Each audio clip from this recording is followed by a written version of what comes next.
मजबूती से इस बार उल्टा होने वाला है। मैक्सिमम सीट 21 सीट में से मैक्सिमम 17-18 सीट हम लोग चंपारण से जीतेंगे।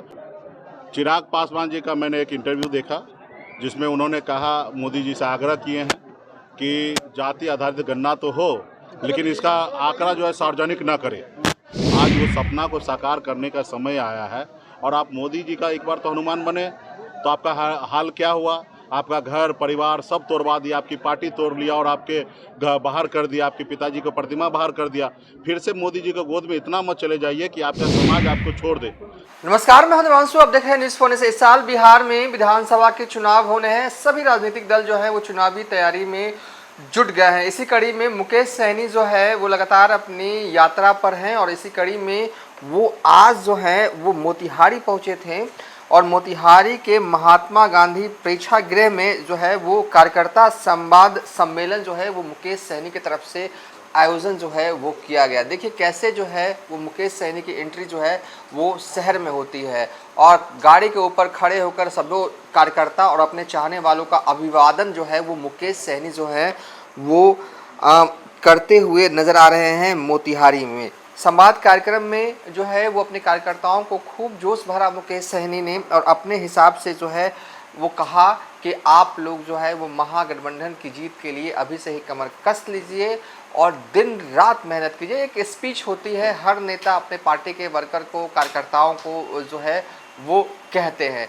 देखिए कार्यक्रम के बाद मीडिया कर्मियों से जब मीडिया कर्मियों ने सवाल पूछे मुकेश सहनी से, तो मुकेश सहनी कहते हैं कि पूरे इलाके में आप पश्चिमी चंपारण को रख लीजिए, पूर्वी चंपारण को रख लीजिए, बगहा और वाल्मीकि नगर को रख लीजिए, तो कुछ 21 विधानसभा सीटों पर जो है वो महागठबंधन की हालत जो है वो पतली है। लेकिन इस बार जब चुनाव हो रहे हैं ना, जब चुनावी नतीजे आएंगे ना, तो आपको दिखेगा कि 17-18 सीटें जो हैं वो महागठबंधन की झोली में गिरेगी और मुकेश सहनी की पार्टी, वीआईपी पार्टी, यहाँ की अधिकांश सीटों पर जो है वो चुनाव लड़ेगी। देखिए नदियों का जाल है उस साइड और नदी के किनारे निषाद समाज के लोग रहते हैं और पिछली बार भी जो है वो मुकेश सहनी की पार्टी ने यहाँ से कई सीटों पर जो है वो चुनाव लड़ा था। एग्जैक्ट अभी मुझे फिगर याद नहीं आ रहा है, सो हम नहीं बता रहे हैं।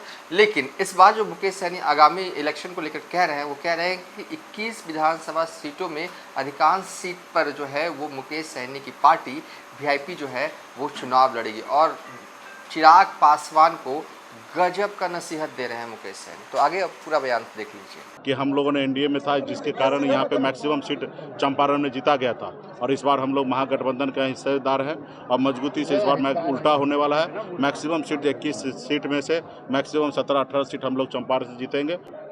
चिराग पासवान जी का मैंने एक इंटरव्यू देखा जिसमें उन्होंने कहा, मोदी जी से आग्रह किए हैं कि जाति आधारित गणना तो हो लेकिन इसका आंकड़ा जो है सार्वजनिक ना करें।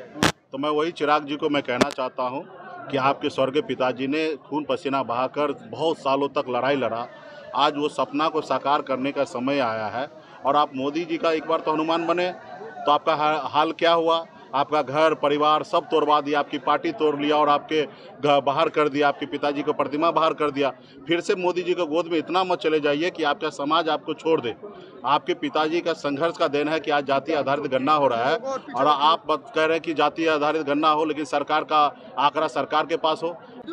चिराग जी को कहा कि भाई आप भी पिछड़ा का बेटा है, हमारे भाई हैं। स्वर्गीय पासवान जी को हम लोग अपना अभिभावक मानते थे। हम चाहेंगे कि आप भी राजनीति कीजिए, अच्छी तरीके से राजनीति कीजिए, ऐसी राजनीति कीजिए जिस राजनीति में आपके समाज आपको हीरो माने, नेता माने। आप ऐसे स्टेटमेंट ना दीजिए जिससे आपका समाज आपको दुश्मन मान ले। ओबीसी साहब उनकी पार्टी है, स्वतंत्र है, लेकिन बिहार के जितने भी समाज के लोग हैं वो जागरूक हो चुका है। अभी अपना इस बार वोट कोई खराब नहीं करने वाला। 2 धारा की लड़ाई होगा, उसमें 2 धारा में एक होंगे कि महागठबंधन को जिताने के लिए खून पसीना बहाने का काम करेंगे और एक होगा कि जो सरकार में उनको जिताने का काम करेंगे। लेकिन वो आज सरकार में जो लोग हैं उनका भी कार्यकर्ता मान रहा है कि अभी हमें किसी भी हालत में हमारी सरकार लौट के नहीं आना है, महागठबंधन की सरकार आना है।